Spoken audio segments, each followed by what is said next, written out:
Okay, so I wanted to share about the transparency report that I have.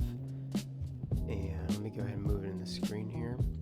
So I just got this thing done, and I think this is going to work out really well.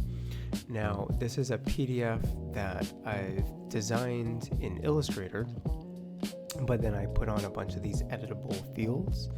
And so the purpose of this is to track the money coming in and then also track the money going out.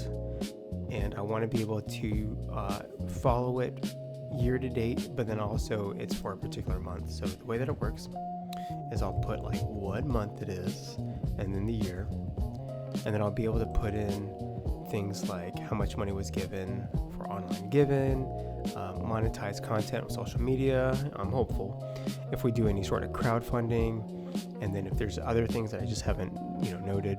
And then I'll also have like traditional things like partnerships, cash donations, and that'll be for the like Compassion Fund when people donate money, and grant funding, and then also other.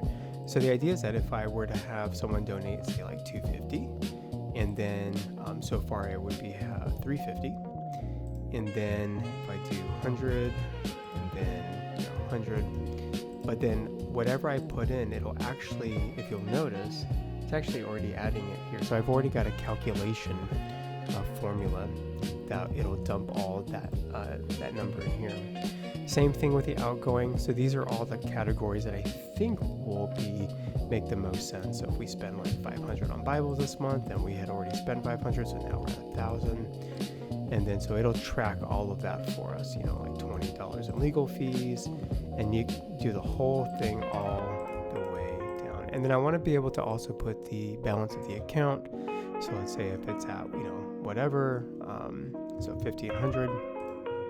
So, and then I also have things in here just explaining about, the responsibility of, having, having the data. So let me go ahead and make sure that you guys can read this.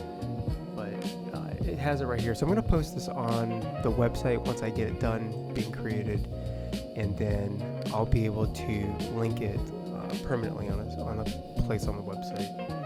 And the goal is to just make sure that there's always transparency. So this is for numbers, financials, and then I'm going to do the same thing with the impact, which are the items, that are the actions, the ministerial actions. So there you go. Let's see how this goes, but I am super happy with how this report turned out.